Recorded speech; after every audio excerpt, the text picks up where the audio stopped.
Voilà, donc nous saluons évidemment tous nos frères et sœurs aux quatre coins de la planète Terre, aux quatre points cardinaux. Que le Seigneur vous bénisse abondamment et vous allez entendre un message sur la rivière guérissante. On va aller dans Genèse. Genèse au début de votre Bible, Genèse chapitre 2, et nous allons lire à partir du verset 8. Genèse, chapitre 2 et le verset 8, nous lisons donc le texte écrit par Moïse. « Puis l'Éternel Dieu planta un jardin en Éden, du côté de l'Orient, et il y mit l'homme qu'il avait formé. L'Éternel Dieu fit pousser du sol des arbres de toute espèce, agréables à voir et bons à manger, et l'arbre de la vie au milieu du jardin, et l'arbre de la connaissance du bien et du mal. Un fleuve sortait d'Éden pour arroser le jardin, et de là, il se divisait en 4 bras. Le nom du premier est Pishon. C'est celui qui entoure tout le pays de Havila, où se trouve l'or. L'or de ce pays est pur. On y trouve aussi le bédlium et la pierre d'onyx. Le nom du second fleuve est Gihon. C'est celui qui entoure tout le pays de Cush. Le nom du troisième est Hiddekel. C'est celui qui coule à l'Orient de l'Assyrie. Le 4e fleuve, c'est l'Euphrate. Amen. Seigneur, nous voulons te bénir. Nous voulons t'adorer, te glorifier. Nous sommes faits, Seigneur, pour l'adoration. Nous aimons t'adorer, nous aimons te bénir, te parler, te glorifier, Seigneur, comme tu parlais à Moïse face à face, comme un ami parle à son ami. Nous voulons te glorifier, Seigneur, en te demandant de poser ta main de bénédiction sur la prédication de la parole de Dieu. Nous te bénissons, car de cette prédication sort des fruits, Seigneur. C'est ce que nous voulons à ta gloire. Et nous le demandons dans le nom merveilleux, dans le nom puissant, dans la personne glorieuse de ton Fils bien-aimé, Jésus-Christ. Amen et amen. Et tout le peuple dit amen. On peut s'asseoir, frères et sœurs. Alléluia. Gloire à Dieu. Rivière guérissante. Alléluia. Déjà là, rivière, ça parle de quelque chose de beau. Alléluia, vous avez la diapo donc, qui montre une très belle rivière. Et le deuxième mot, c'est guérissante. Ce qui veut dire qu'il y a de la guérison quelque part. Nous ne sommes pas, je dirais, laissés à nous-mêmes. On peut toujours invoquer celui qui nous guérit. Et là, je viens de lire donc comment il y avait un fleuve qui sortait d'Éden et qui ensuite se divisait en 4 bras. Et nous avons là un merveilleux symbole de la rivière de Dieu. Ici, nous avons le Saint-Laurent. Le Saint-Laurent est une rivière, un fleuve, je dirais, magnifique et glorieux. Et plus il s'avance vers l'océan Atlantique, plus il devient large et grand, jusqu'à ce qu'il fasse peut-être, je dirais, 30, 40, 50 kilomètres de largeur. C'est un grand fleuve, mais il y a un fleuve plus grand que le petit Saint-Laurent. C'est le fleuve de Dieu. Et nous allons en parler ce matin. Pourquoi? Parce que ce fleuve coule depuis l'éternité. C'est un fleuve de gloire. Hallelujah. Dans Genèse au chapitre 2, c'est d'Éden que coulaient donc 4 bras qui formaient, je dirais, 4 grandes rivières. Et ces fleuves, ces 4 bras, coulaient pour arroser le jardin que Dieu avait planté, et ça coulait direction du désert. Éden était un paradis sur la terre. paradis nous parle de plaisir, nous parle de joie, nous parle de fontaines, de cascades, de végétation, je dirais, merveilleuse. Et on sait particulièrement que les 4 noms de ces bras-là ont quelque chose à nous dire. Particulièrement, le premier bras s'appelait Pishon. Pishon. Pishon a une signification, ça veut dire qui déborde. Pishon, ça veut dire qui déborde. N'est-ce pas David, au psaume 23, lorsqu'il parle du bon berger, qui a dit « Seigneur, tu oins d'huile ma tête et ma coupe déborde ». Qu'est-ce que le verbe « déborder » veut signifier? Le verbe « déborder », ça veut dire il y a bord dans le mot, mais ça passe par-dessus les bords. Ça déborde. Alléluia. Et la vie chrétienne est une vie qui passe par-dessus les bords. C'est une vie débordante. Jésus a parlé d'une vie abondante, d'une vie glorieuse et merveilleuse qu'aucun païen de la planète Terre, même s'ils sont des milliards, ne peuvent expérimenter. Alléluia. Gloire au Seigneur. Nous les chrétiens, sauvés par la grâce de Dieu, remplis du Saint-Esprit, nous vivons à un niveau inégalable par les païens incrédules. Ma coupe déborde. Tu oins d'huile ma tête et ma coupe déborde. Vous connaissez tous, évidemment, le premier miracle que Jésus a fait. Vous vous rappelez du premier miracle que le Seigneur a fait? Quel est ce miracle? Eh bien, c'était à Cana, lorsqu'il y a eu un jeune couple qui s'aimait, une belle jeune fille, et un jeune homme qui se mariaient. Aujourd'hui, les jeunes ne veulent plus se marier. Ils crachent littéralement à la face du Dieu vivant. La Bible dit que nous devons honorer le mariage parce que Dieu jugera, condamnera les impudiques et les adultères. Et c'est la raison pour laquelle Jésus est allé à Cana. À Cana, il y avait ces 2 jeunes gens qui voulaient se marier. Et là, donc, vous connaissez l'histoire, il y a un problème au cours de la réception, c'est qu'ils ont manqué de vin. Et donc, Jésus a donné particulièrement donc un ordre de choses à faire pour remédier à ce problème. Et là, il y avait 6 vases de pierre. Ce n'étaient pas des petits vases comme ça, c'était des vases, je dirais, assez élevés. Donc, 6 vases de pierre qui contenaient des dizaines de litres. Et là, il y en avait 6. Et les serviteurs les ont remplis jusqu'au bord. Jésus leur a dit, remplissez ces vases. Donc, ils ont rempli avec quoi? Il n'y a pas de vin. Ils ont rempli avec de l'eau. Hein? Et ils les ont remplis jusqu'au bord. Et ensuite, Jésus a dit, puisez. Et ils ont puisé, c'était devenu du vin. Alors, le Seigneur est capable de changer ta vie d'eau insipide, incolore, inodore, en une vie glorieuse, en une vie qui a du goût, en une vie qui donc nous accorde cette joie merveilleuse. Mais ils les ont remplis jusqu'au bord. Amen. Moi, mon devoir comme pasteur, c'est de vous remplir, vous les cruches, jusqu'au bord.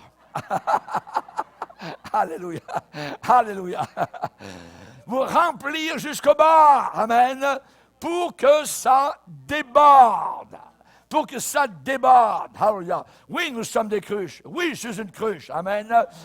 Mais je veux être une cruche remplie du Saint-Esprit.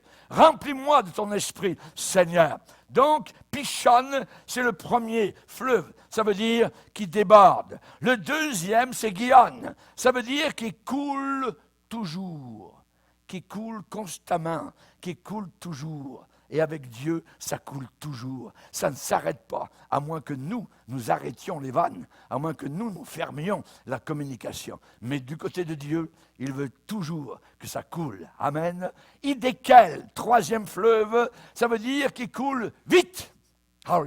Et je peux vous dire que Dieu est aussi très rapide pour répondre à nos prières. Dieu n'est pas loin là-bas, quelque part dans l'espace, et ça va lui prendre 2-3 ans avant d'arriver jusqu'à nous. Non, pof, il est là.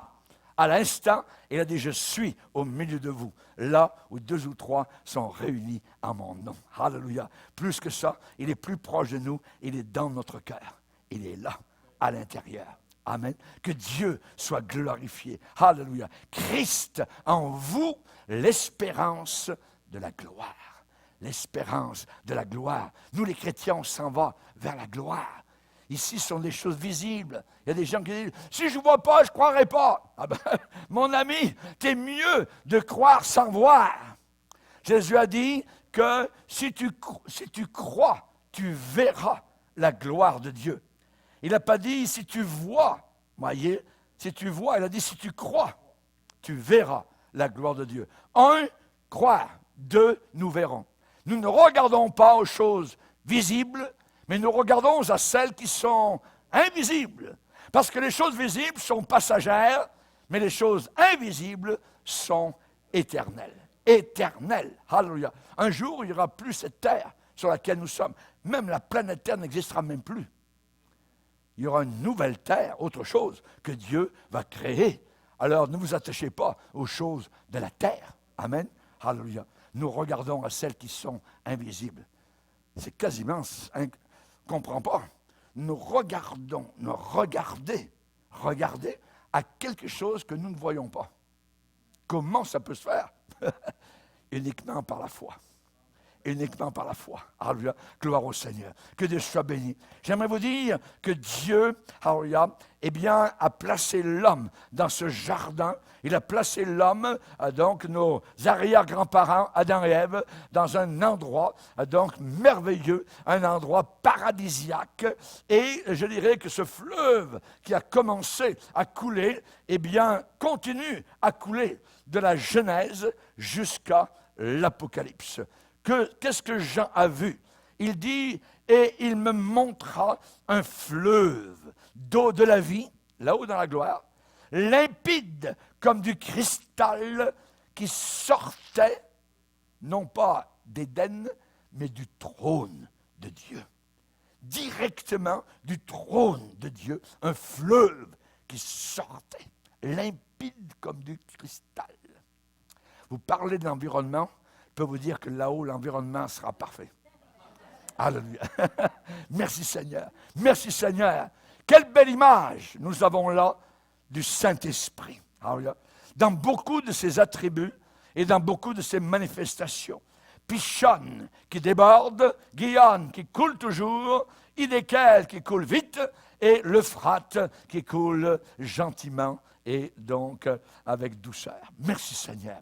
Dans le psaume 46, il est déclaré « Dieu est pour nous un refuge, il est un fleuve dont les courants réjouissent la cité de Dieu, le sanctuaire des demeures du Très-Haut. » Alléluia. Merci Seigneur.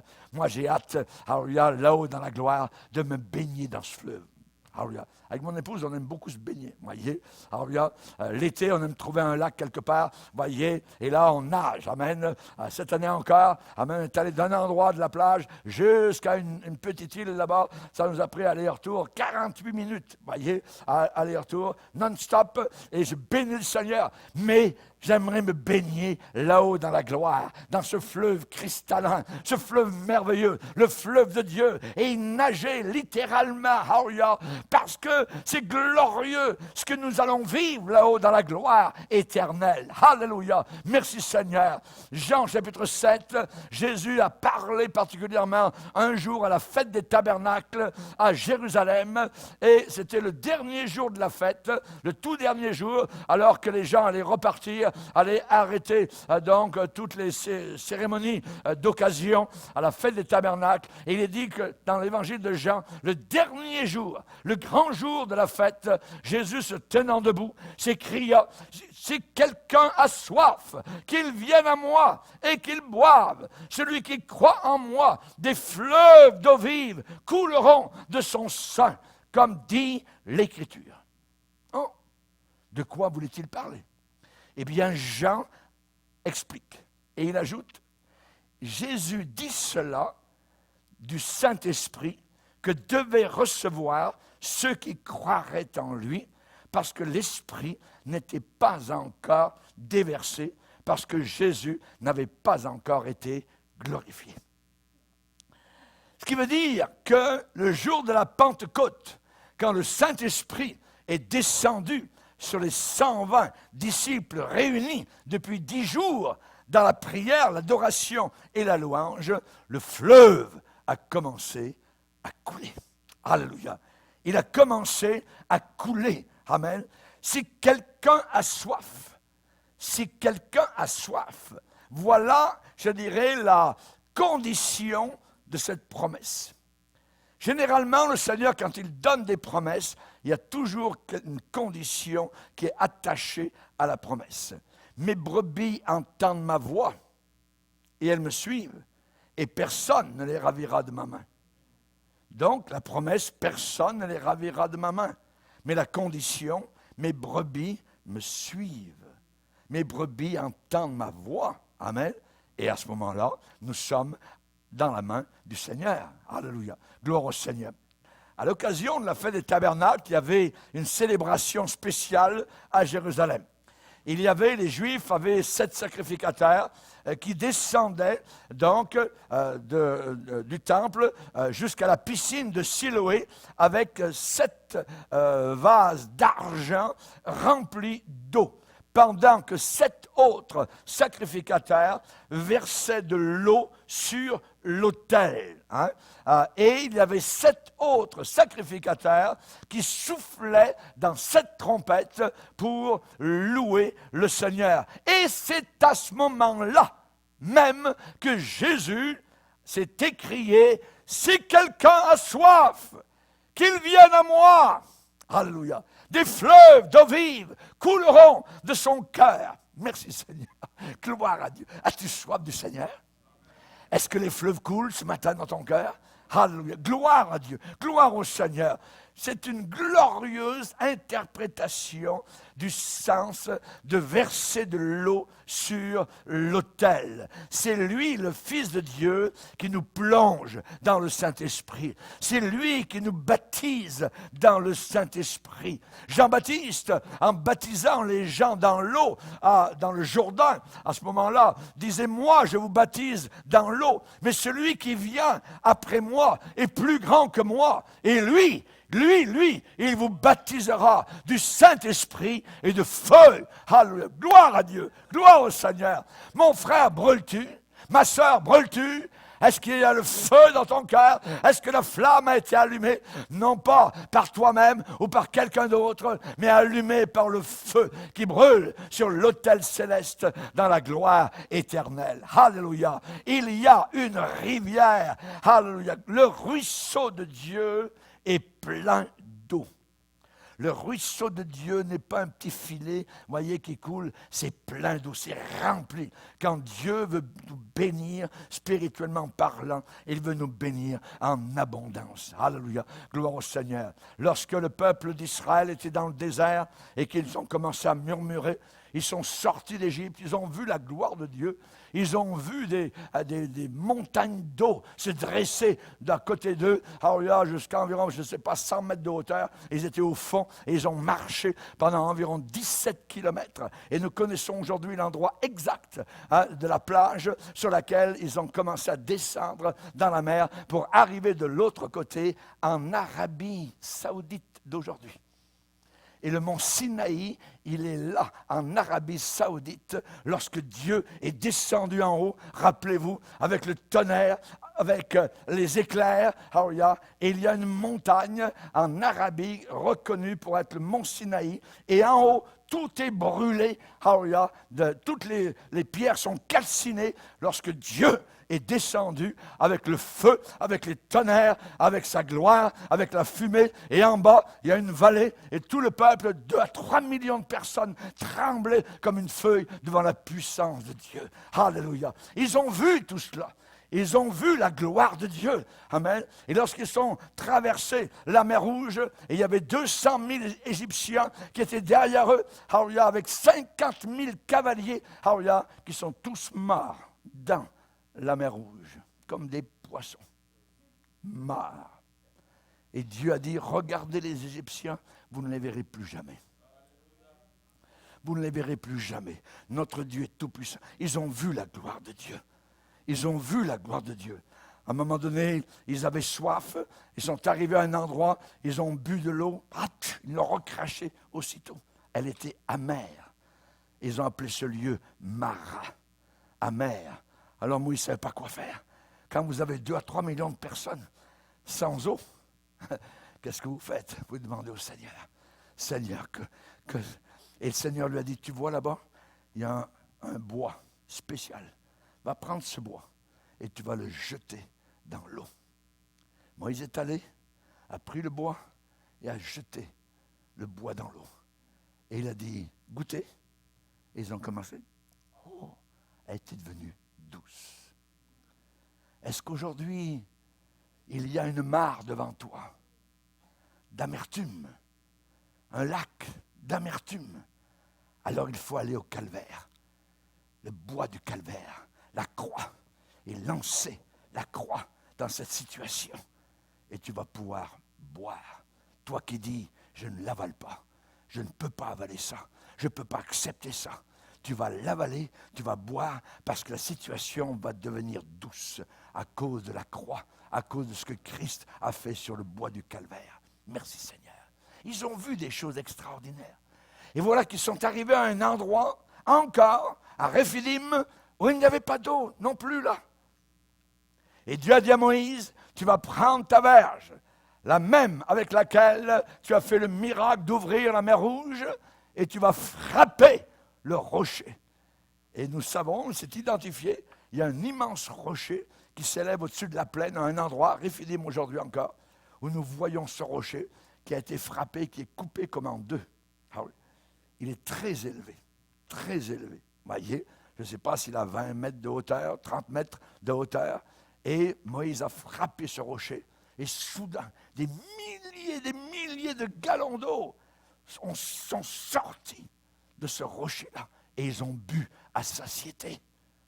Christ est le rocher des siècles, et il a été frappé, et l'eau a coulé pour nous rafraîchir dans ce désert dans lequel ce monde se trouve, où il y a des serpents venimeux, des démons, des puissances diaboliques, la peur, où il y a toutes sortes de péchés inimaginables, changement de sexe, le poing levé contre le Dieu éternel. Le seul moyen, c'est de venir boire aux eaux du calvaire, de venir se désaltérer. Il n'y a aucune autre option. Aucun gouvernement ne pourra vous satisfaire. Vous pourrez voter pendant 300 ans. Rien ne changera.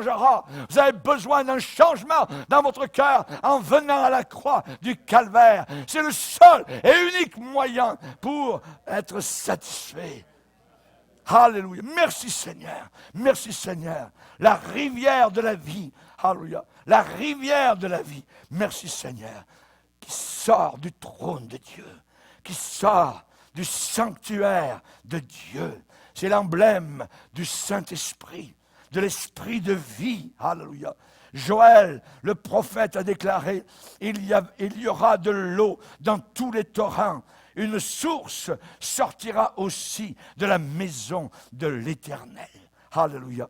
Et nous avons là une image de ce qui est arrivé à la Pentecôte. J'aimerais qu'on se tourne vers Ézéchiel, chapitre 47. Ézéchiel, chapitre 47.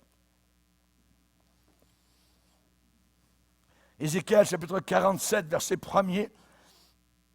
Et il dit, il me ramena vers la porte de la maison. Il me ramena vers la porte de la maison. Et voici de l'eau sortait sous le seuil de la maison à l'Orient, car la façade de la maison était à l'Orient.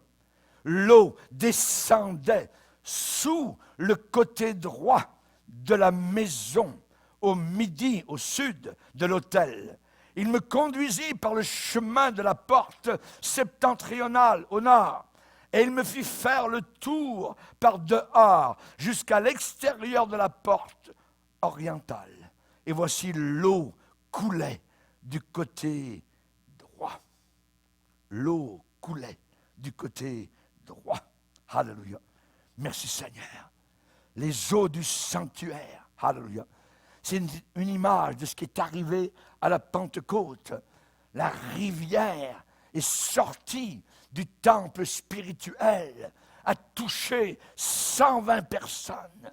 Ensuite, ce fleuve a continué à couler jusqu'à ce que 3000 personnes soient sauvées. Et le fleuve a continué à couler jusqu'à ce que 5000 personnes soient sauvées. La rivière de Dieu a coulé en Judée, en Samarie.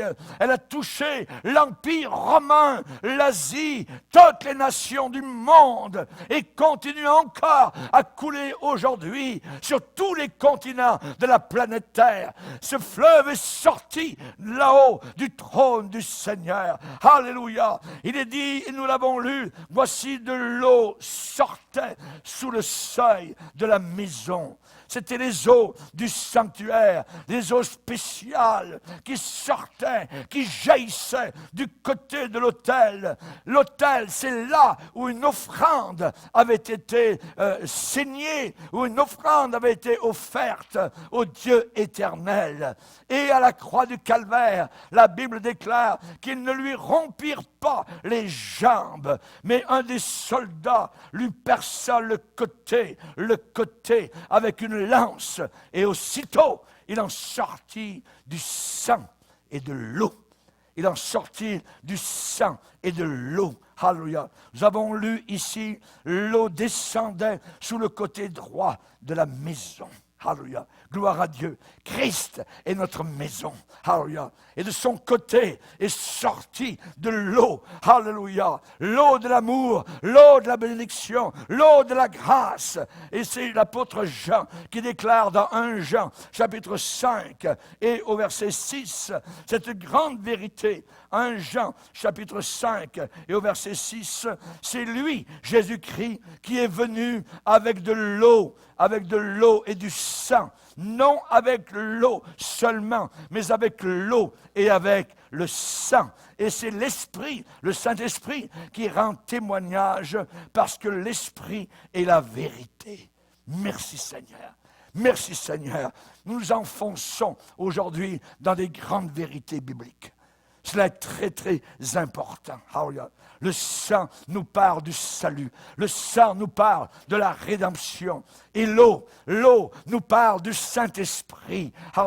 Pour notre génération, pour notre sanctification, cette eau qui nous rafraîchit, cette eau qui nous désaltère, on en a besoin. On ne peut plus vivre sans cette eau. Une fois que nous l'avons expérimentée, que nous avons commencé à la boire, les eaux de ce monde sont polluées, les eaux de ce monde sont empoisonnées, et vous allez mourir, car le salaire du péché, c'est la mort, mais le don gratuit de Dieu, c'est la vie éternelle. Lorsque Belchazzar à Babylone a voulu boire les eaux empoisonnées de ce monde, lorsqu'il a dit, nous allons avoir un festin, une fête telle que le monde n'a jamais vue encore, et il a invité les plus grands musiciens, et les grands orchestres, les femmes, toutes sortes de monde, le vin a coulé durant toute la nuit. Il a même fait venir les vases que son père avait pris à Jérusalem, s'en est moqué, il a bu du vin avec toutes sortes de mépris devant le Dieu éternel. Et en pleine nuit,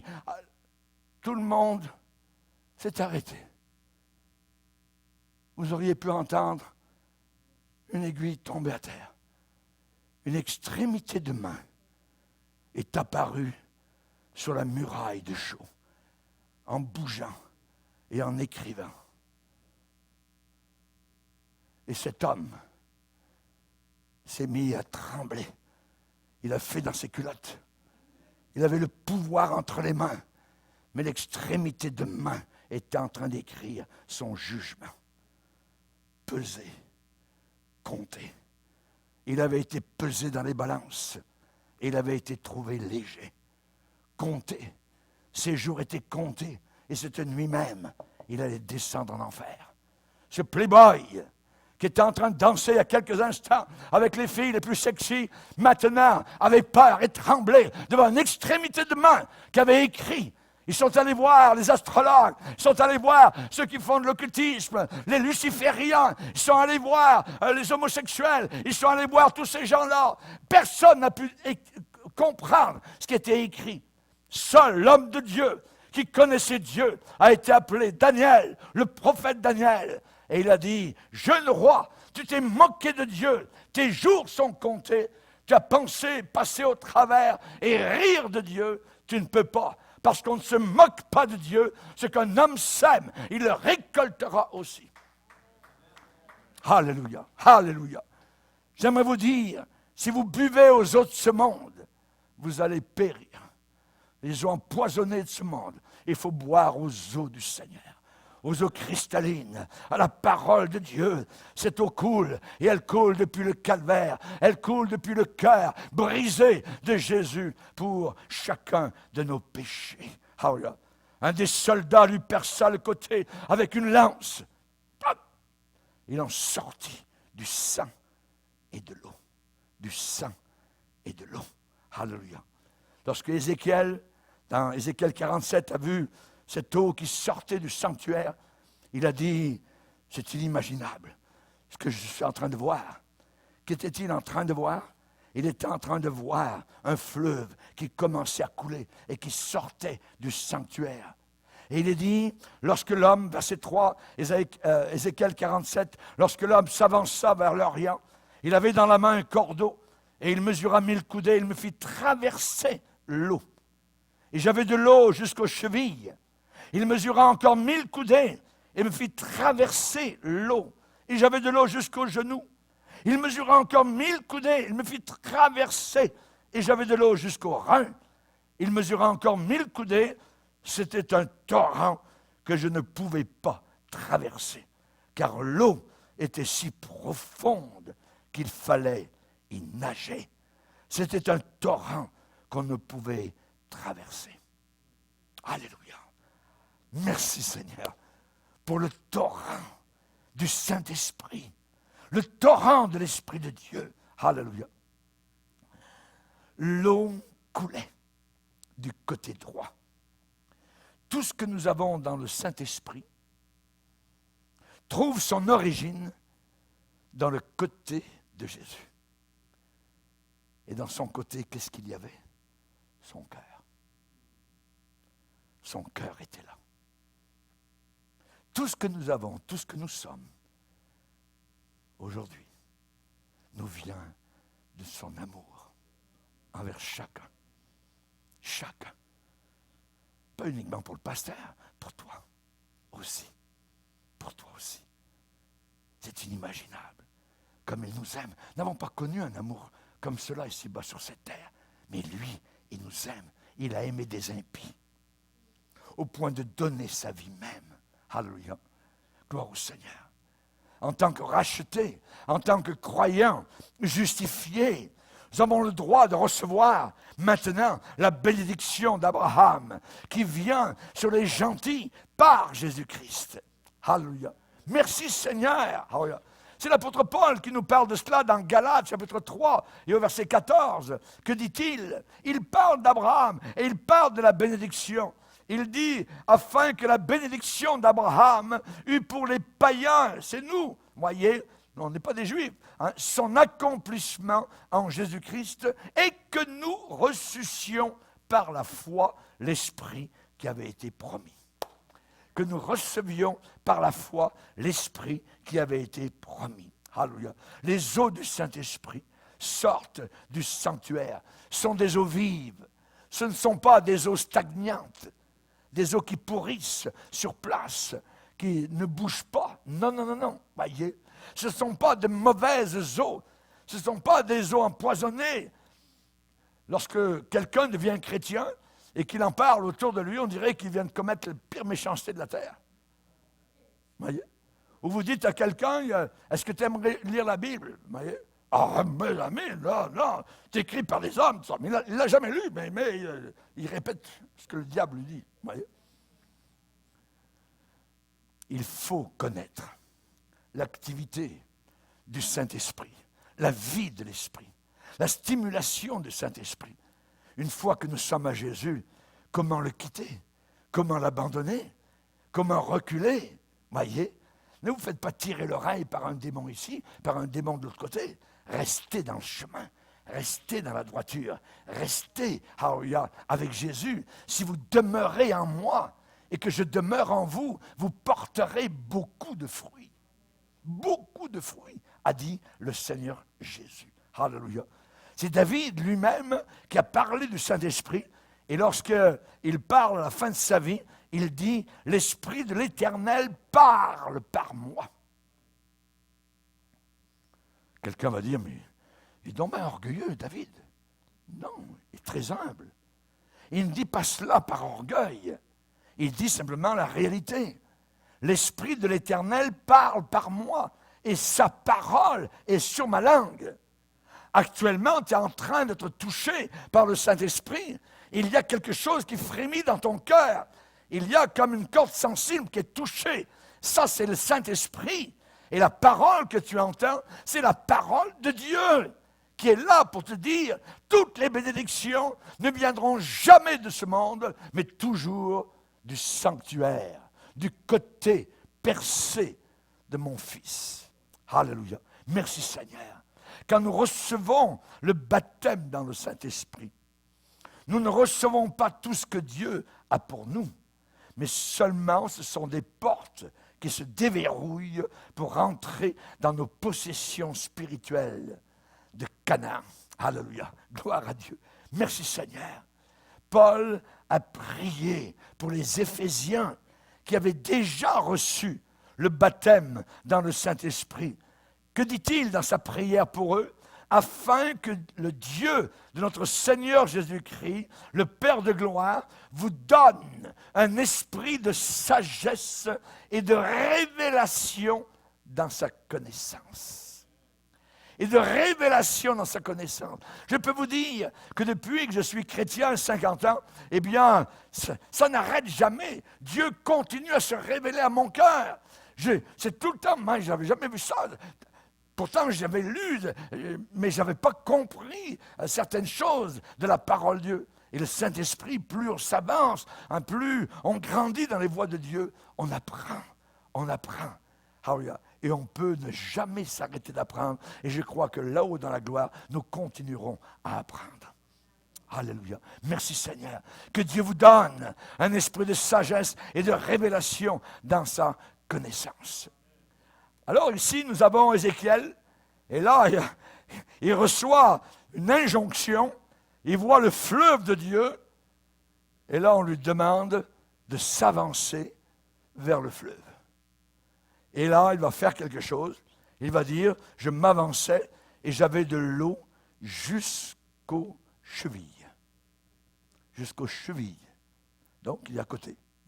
Il est plus uniquement sur le bas, il est entré. Il est entré dans le fleuve et il a de l'eau jusqu'aux chevilles. Les chevilles nous parlent de quoi? De la marche sainte, du comportement chrétien, de l'attitude que le chrétien ou la chrétienne a. Cela nous parle d'une vie de séparation. Qu'est-ce que le Père a dit lorsque son fils est arrivé du pays des porcs et de la porcherie, alors qu'il puait, qu'il sentait? Rappelez-vous, mettez-lui des souliers aux pieds. Mettez-lui des souliers aux pieds. Vous avez besoin de souliers aux pieds, et je dirais des souliers ferrés, parce que vous allez marcher sur des scorpions et sur des serpents. Et si vous avez les pieds nus, c'est eux qui vont vous piquer. Nous avons besoin d'avoir de l'eau jusqu'aux chevilles. L'impotent, rappelez-vous, qui a été guéri, impotent de naissance, ne pouvait pas marcher, il fallait le porter. Chaque jour, on le portait, ses amis le portaient à la porte du temple, et là, il demandait de l'aumône. Pitié pour un pauvre, pitié pour un pauvre. Et il s'attendait à recevoir quelques sous de la part de Pierre et Jean. Et Pierre et Jean ont dit, on n'a pas d'argent, mais ce qu'on a, on va te le donner. Oh, c'est bien beau ça. Lève-toi, marche! Maï! C'est donné $1 million, ça! Et soudain, l'homme a senti dans son corps la puissance du Saint-Esprit le visiter de la tête aux pieds. Non seulement il s'est mis à marcher, mais il a sauté de joie. Alléluia, gloire à Dieu. Il avait la vie de Dieu en lui. Alléluia, il était totalement guéri. J'avais de l'eau jusqu'aux chevilles. On a besoin d'avoir cette eau jusqu'aux chevilles, d'avoir nos chevilles qui marchent droitement, alléluia, qui louent le Seigneur. Alléluia. Merci Seigneur. La rivière a touché cet impotent. Alléluia. Et le courant d'eau vive a passé dans ses pieds. Le courant d'eau vive a passé dans ses chevilles. Au même instant, la Bible dit, ses chevilles et ses pieds devinrent fermes. Alléluia. Devinrent fermes. Merci Seigneur. Dieu veut des gens fermes dans ces derniers jours, si difficiles, si, je dirais, autant orgueilleux, je dirais, essayant de se moquer du Seigneur. C'est terrible, mais on peut avoir une marche ferme. Il a marché, il a sauté et il a loué le Seigneur. La Bible dit que tout vivrait partout où parviendrait le torrent. Ce torrent de gloire, ce torrent du Saint-Esprit qui a coulé du cœur de Jésus, eh bien, partout où il passe, il apporte la guérison, il apporte la délivrance. Alléluia. Quand le Saint-Esprit nous touche particulièrement, nous sommes remplis d'extase. Nous sommes remplis de joie. Alléluia. Notre sœur qui a été baptisée dans l'eau il y a quelques instants, elle dit, mais pasteur, ce que j'aime, alléluia, c'est les réunions de prière. Venir à la réunion de prière pour louer Dieu, pour l'adorer, le bénir, alléluia. Et je le glorifie. L'autre jour, il m'a baptisé dans le Saint-Esprit. J'ai commencé à parler dans ces langues merveilleuses, alléluia. Et je viens à pied à la réunion. Et quand je repars à pied, je loue le Seigneur en langue, alléluia. Je le bénis, je le glorifie. Le fleuve qui a coulé du cœur de Jésus a touché notre sœur. Merci Seigneur, merci Seigneur. Alléluia, gloire au Seigneur. Il y a des changements dans nos vies. Il y a des changements dans nos vies. Alléluia. Ça nous donne une nouvelle marche, une sainteté de Dieu. Alléluia. On a une prédication qui est centrée sur Jésus-Christ. On a des miracles vrais, authentiques. Alléluia. On a la sainteté, on a des prophéties. Dieu nous parle. On a des dons qui nous viennent de Dieu. Le don de foi, le don de sagesse, la connaissance, un amour, une paix. On serait prêt à embrasser n'importe quel monde entier parce que l'amour de Dieu a été déversé dans nos cœurs par le Saint-Esprit. Alléluia, alléluia, gloire à Dieu, gloire au Seigneur. Le croyant marche dans le Saint-Esprit. On n'est plus attaché aux éléments de la chair. L'apôtre Paul va dire de marcher selon l'Esprit et vous n'accomplirez pas les désirs de la chair. Car les désirs de la chair et les désirs de l'Esprit sont opposés l'un contre l'autre. Alors il faut que l'Esprit ait le dessus dans nos propres vies. Alléluia, gloire à Dieu. Actuellement, dans ce mouvement du Saint-Esprit de la fin des temps, alléluia, eh bien Dieu veut nous conduire plus profondément. Je dirais que jamais nous sommes allés auparavant. Il va nous conduire encore plus près de lui, plus près de sa présence, plus près de sa personne. Il veut nous éloigner des rivages, de nos traditions, de nos habitudes mauvaises, de nos habitudes mondaines, de nos appétits, je dirais, de la chair. Nos yeux sont vraiment fixés sur Jésus. On brûle d'amour pour le Seigneur. Et avec le même feu qui nous fait brûler d'amour pour Jésus, on brûle nos ponts derrière nous, on ne revient pas en arrière.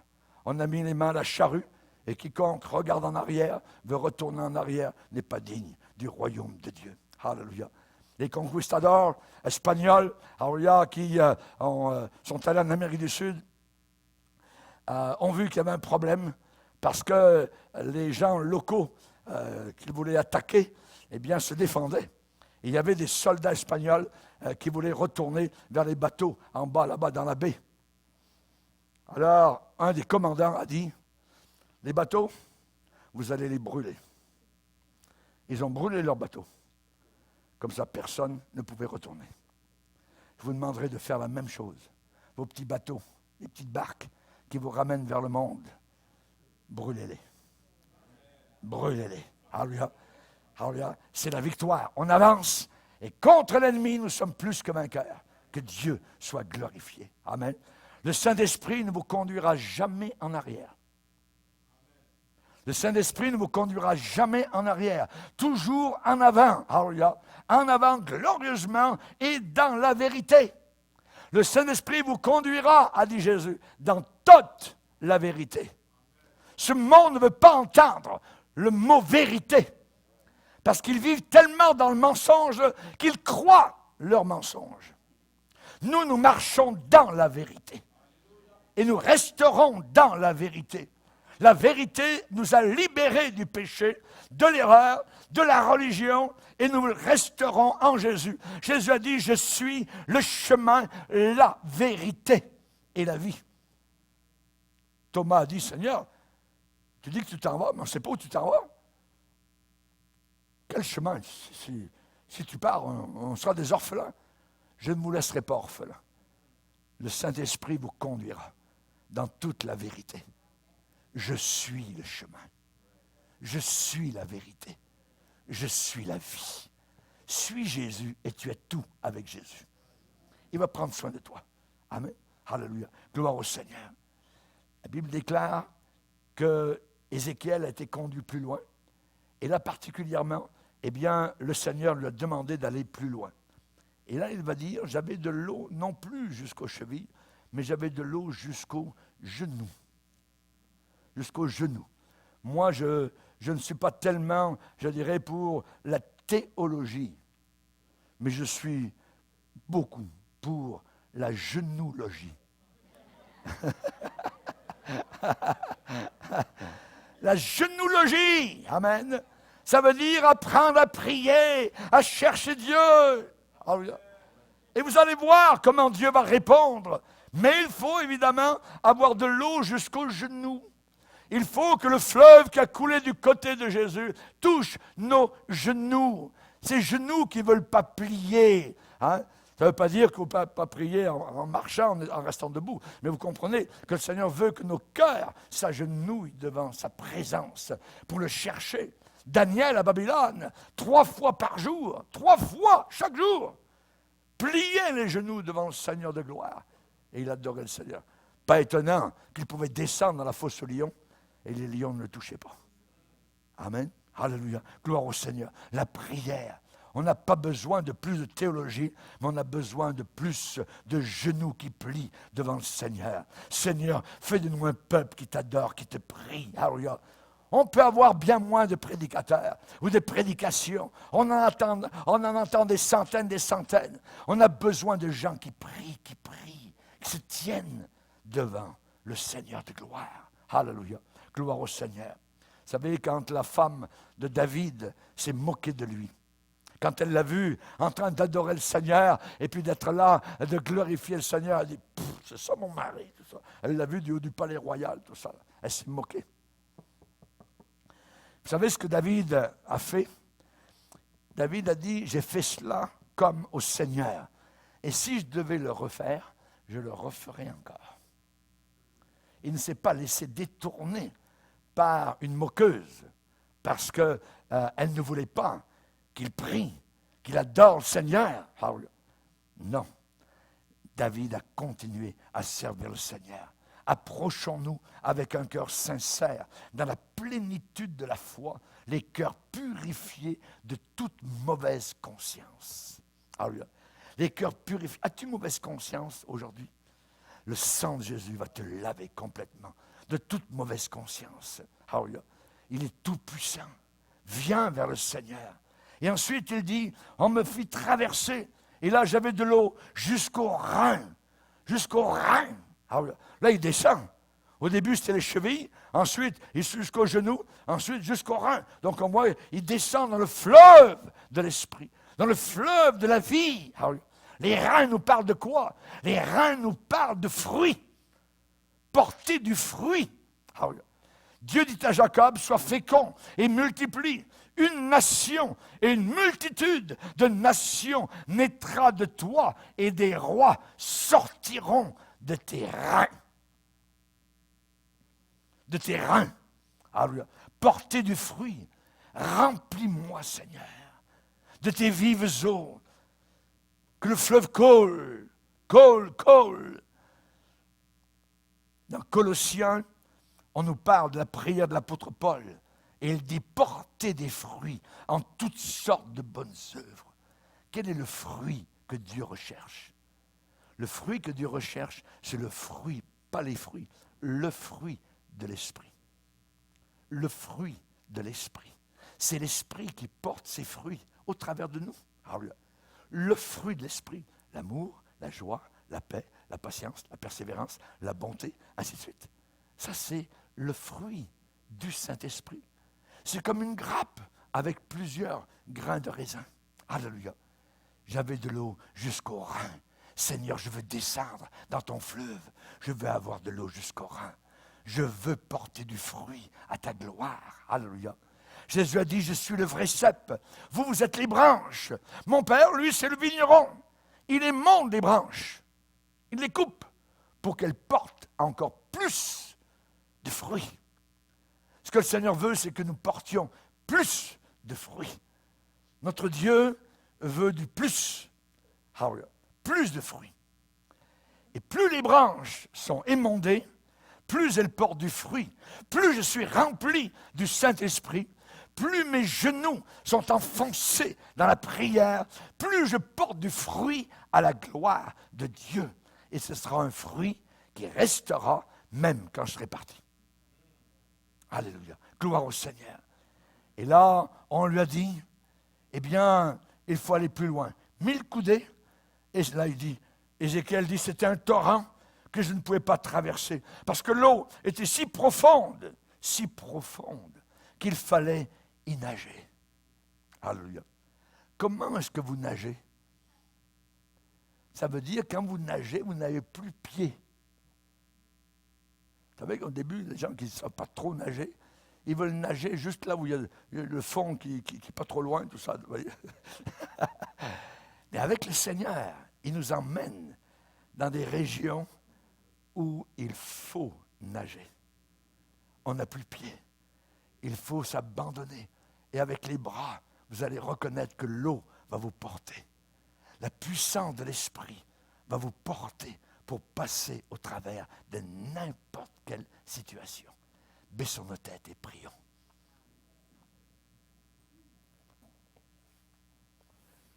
Seigneur, nous sommes devant toi. Nous te bénissons pour le fleuve d'eau de la vie qui a coulé de ton cœur, rempli d'amour pour chacun de nous. Merci Seigneur. Merci Seigneur pour ce fleuve qui a coulé là au pied de la croix, qui est allé jusqu'en Judée, en Samarie, et qui a fait le tour de la terre. Je veux te demander, Seigneur, que ce fleuve touche ce matin cette maman qui a besoin de secours, celui qui a envie de terminer ses jours. Je prie, Seigneur, pour celui qui est tant malade et qui souffre, que le fleuve de la vie touche et que la personne puisse y nager, s'abandonner complètement dans ce fleuve. Seigneur, tu es celui qui a promis que tout vivrait partout où passerait le fleuve. À toi soit toute la gloire, dans le nom de Jésus. Amen. Et tout le peuple dit Amen. Amen. Gloire à Dieu. On va se lever ensemble, frères et sœurs.